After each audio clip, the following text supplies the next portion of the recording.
Hello students, I welcome you all to this course on refrigeration and air conditioning. And today in this course I will discuss with you a numerical problem. In the previous class we have also covered a numerical problem in which we have calculated the several psychometric properties. In this we will discuss one numerical problem dealing with the psychometric processes. तो psychometric processes की एक और numerical problem मैं आप लोगों के साथ discuss करूंगा। ये लेसन नंबर 18 है इस कोर्स का। तो अभी तक हमने इस कोर्स में जो था साइकोमेट्री डिस्कस की थी एयर कंडीशनिंग में, और फिर अप्लाइड साइकोमेट्री डिस्कस की थी। साइकोमेट्री में हमने डिस्कस किया था different basics of psychometry. Psychometry क्या होती है, उसकी कौन कौन सी साइकोमेट्रिक जो है प्रॉपर्टीज़ होती हैं। फिर हमने डिस्कस किया था साइकोमेट्रिक प्रोसेसेस अप्लाइड साइकोमेट्री में, तो वो हमने सारी चीज़ें की थी। अब उनसे रिलेटेड हम न्यूमेरिकल प्रॉब्लम कर रहे हैं। तो पिछली क्लास में भी मैंने एक न्यूमेरिकल प्रॉब्लम सॉल्व की थी। आई होप आप लोगों को समझ में आई होगी। जिन लोगों ने उस प्रॉब्लम को नहीं किया है वो उस क्लास को ज़रूर देखें, और जिन लोगों ने अभी तक पिछली क्लासेस नहीं देखी हैं उन सबको एक बार देख लें, आपका रिवीजन अच्छे से हो जाएगा। बार बार क्लासेस को देखिए ताकि सारे जो आपकी कंसेप्ट है वो क्लियर हो जाएं। बार बार रिवाइज कीजिए, फिर आप न्यूमेरिकल प्रॉब्लम इजीली कर पाएंगे। ठीक है, चलिए स्टार्ट करते हैं। आज की न्यूमेरिकल प्रॉब्लम देखते हैं। तो ये है हमारे सामने आज की प्रॉब्लम, और ये साइकोमेट्री की प्रॉब्लम है। तो इंग्लिश में है, मैं आपको हिंदी में बताऊंगा। इसको बहुत आराम से समझेंगे प्रॉब्लम को। ठीक है, तो देखते हैं सबसे पहले प्रॉब्लम में क्या है। तो इसमें लिखा हुआ है कि एक एयर वाटर वेपर का मिक्सचर है। ठीक है, यानी हमारे पास मिश्रण है, कोई एक सैंपल है। मान लो थोड़ी सी एयर है हमारे पास ये सैंपल में, और ये एयर जो है मिक्स्ड एयर है, यानी इसमें वाटर वेपर भी हैं और इसमें ड्राई एयर भी है, दोनों चीज़ें हैं। ठीक, अब ये मिश्रण जो है एयर का जिसकी हमने बात की, ये पूरा मिश्रण जो है ये एंटर कर रहा है। कहाँ एंटर कर रहा है? जा रहा है एन एडियाबेटिक सैचुरेटर में। ठीक, यानी हमारे पास एक डिवाइस है जिसको हम नाम दे रहे हैं एडियाबेटिक सैचुरेटर। मान लो ये डिवाइस है, इसको हम दे रहे हैं एडियाबेटिक सैचुरेटर, इसका नाम है। ठीक है, इसके अंदर हमारे पास एयर आ रही है। ये कैसी एयर है? मॉइस्ट एयर, यानी ड्राई एयर और वाटर वेपर का मिक्सचर है ये। ठीक है, मिश्रण है शुष्क वायु और जल वाष्प का, तो इसको हम आर्द्र वायु बोलेंगे। ये इसमें एंटर कर रहा है, तो इस स्टेट को एंटर वाली को मैं 1 बोल दूंगा। ठीक है, आगे से आप ध्यान रखिएगा। अब जब ये इसके अंदर ऐड कर रहा है, इसके अंदर आ रहा है, तो ये जो सिस्टम लगा हुआ है, ये वाला सिस्टम जो लगा हुआ है, ये क्या है? ये एडियाबेटिक सैचुरेटर है। मतलब इसमें जो प्रोसेस होगी वो एडियाबेटिक सैचुरेशन प्रोसेस होगी।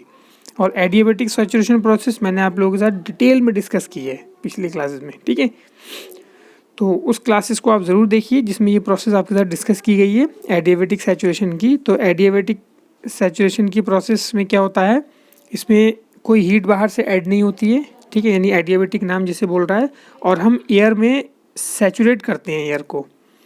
एयर के अंदर जो वाटर वेपर्स है उनके अमाउंट को बढ़ाते हैं, उसको सैचुरेट करते हैं हम।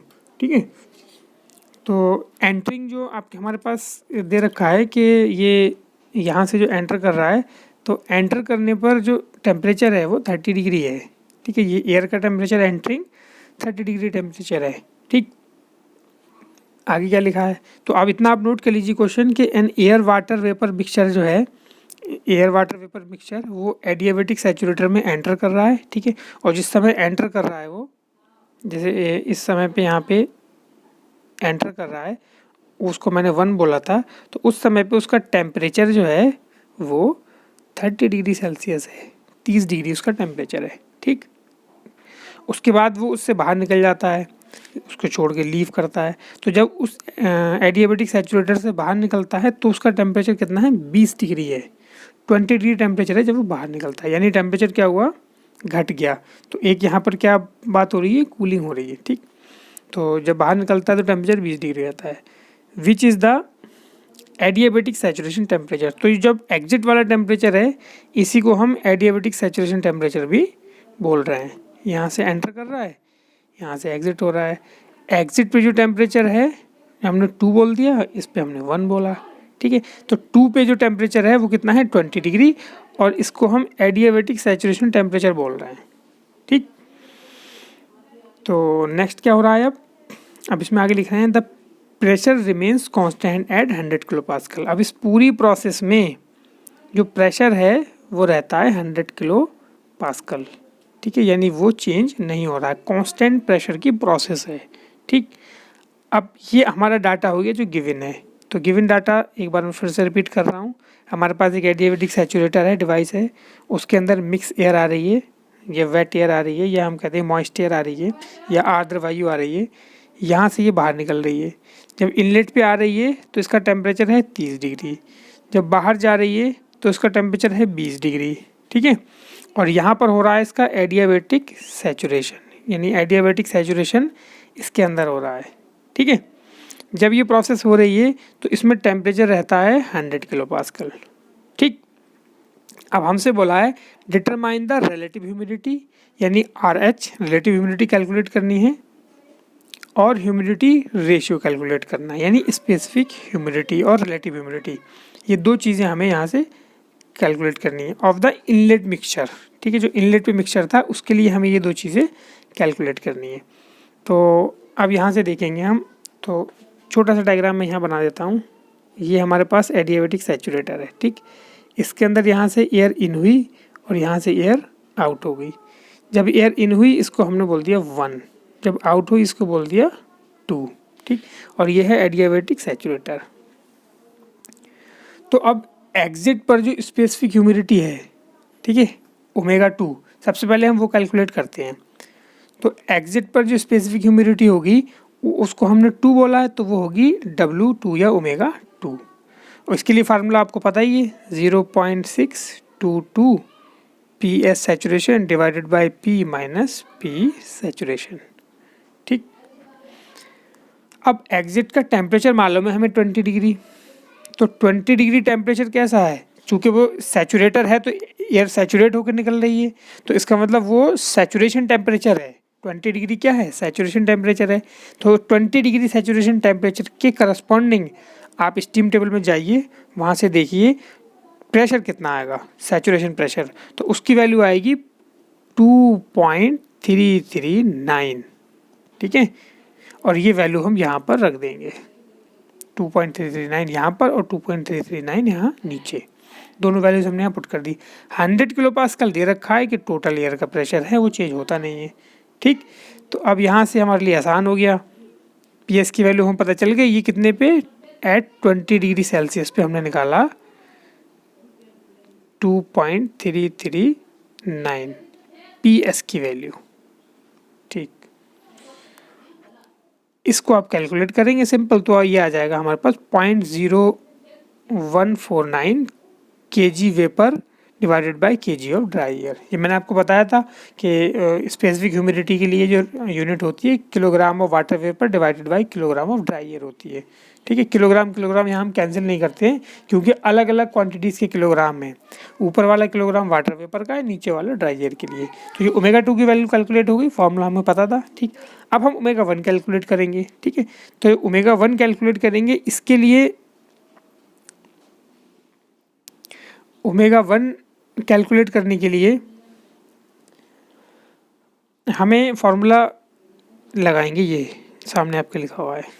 ठीक है, अब ये फार्मूला आप लोगों के पास नोट होगा ही, पहले से आपने क्लास नोट की होगी तो उसमें आपने फार्मूला नोट कर लिया होगा। इससे जस्ट पिछली क्लास में, यानी प्रीवियस क्लास में जो मैंने था, तब भी हमें यहाँ ω1 कैलकुलेट किया था, तो उसके लिए हमने ये वैल्यू फार्मूला यूज़ किया था। ठीक है, इस फार्मूले आप सब जानते हैं, सबसे पहला टर्म आ रहा है ये CPA। तो CPA ये क्या है, ये कांस्टेंट प्रेशर पर स्पेसिफिक हीट है ड्राई एयर की, इसकी वैल्यू होती है 1.005। ये आपको याद होनी चाहिए। ठीक है, या फिर क्वेश्चन में गिवन होगी, या आप याद कर लीजिए, सिंपल है। ठीक, अब T2 माइनस T1 दे रखा है, तो T2 क्या है, एग्जिट पे 20 डिग्री, और T1 क्या है, इनलेट पे 30 डिग्री, ये माइनस हो जाएगा। ठीक, ω2 अभी हमने कैलकुलेट किया है, ऊपर यहाँ ω2 की वैल्यू रख जाएगी।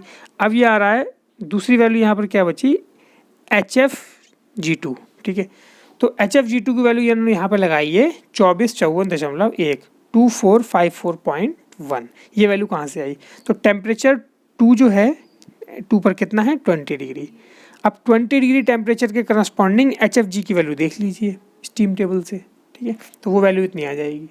ओके, नेक्स्ट इसी टेम्परेचर के करस्पॉन्डिंग आप HF की वैल्यू देख लीजिए, यानी सैचुरेटेड लिक्विड की वैल्यू देख लीजिए, संतृप्त जो द्रव है उसकी वैल्यू देख लीजिए, वो वैल्यू कितनी आएगी 83.96, ठीक है।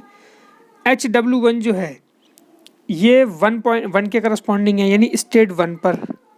अब स्टेट 1 की हम बात करें तो स्टेट 1 पे टेम्परेचर हमारे पास कितना है 30 डिग्री। तो 30 डिग्री टेम्परेचर के करस्पॉन्डिंग जब हम HW देखेंगे तो इसकी बराबर HG के बराबर होगी। तो आप सीधे HG देखेंगे वहाँ पर, ठीक है, यानी HF नहीं देखेंगे, HG सैचुरेटेड वेपर वाला देखेंगे। तो वहाँ से जो वैल्यू आएगी वो आएगी 2556.3, ठीक है। ये वैल्यू हम यहाँ पुट कर देंगे। तो ये इसकी सारी वैल्यूज आपको समझ में आ गई बहुत इजीली। इनलेट आउटलेट टेम्परेचर पे ये एंथैल्पी की वैल्यू हो जाएगी, ओमेगा 2 हमने ये कैलकुलेट की, T1 T2 की वैल्यू हमें पता है और CP की वैल्यू हम जानते हैं। तो इन सब के कैलकुलेशन के बाद हमारे पास जो वैल्यू आ जाएगी वो होगी ये वाली 0.0107 kg of water vapour divided by dry है, ठीक। तो हमारे पास ओमेगा 1 आ गया, ओमेगा 2 आ गया, ठीक है। अब हम ओमेगा 1 की जो वैल्यू हमने कैलकुलेट की यहाँ पे रखेंगे, ऊपर वाली इसका फॉर्मूला रखेंगे, ठीक। तो ये होगा 0.622 PW1 अपॉन 100 माइनस PW1, यानी सैचुरेशन प्रेशर अब हमें चाहिए स्टेट 1 पे। तो ये वैल्यूज हमने कैलकुलेट की थी, यहाँ रख दी, यहाँ से P ओमेगा 1 की वैल्यू निकल आएगी। सैचुरेशन प्रेशर इतना आ जाएगा 1.691, ठीक।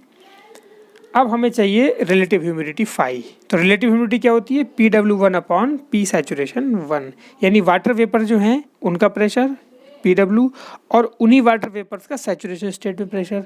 तो सैचुरेशन स्टेट में प्रेशर जो है उससे हम डिवाइड कर देंगे पार्शियल सैचुरेशन प्रेशर को मतलब इसको 1.691 को PS से डिवाइड कर देंगे। तो वैल्यू आएगी 0.398 या परसेंटेज में करें तो 39%, ठीक है।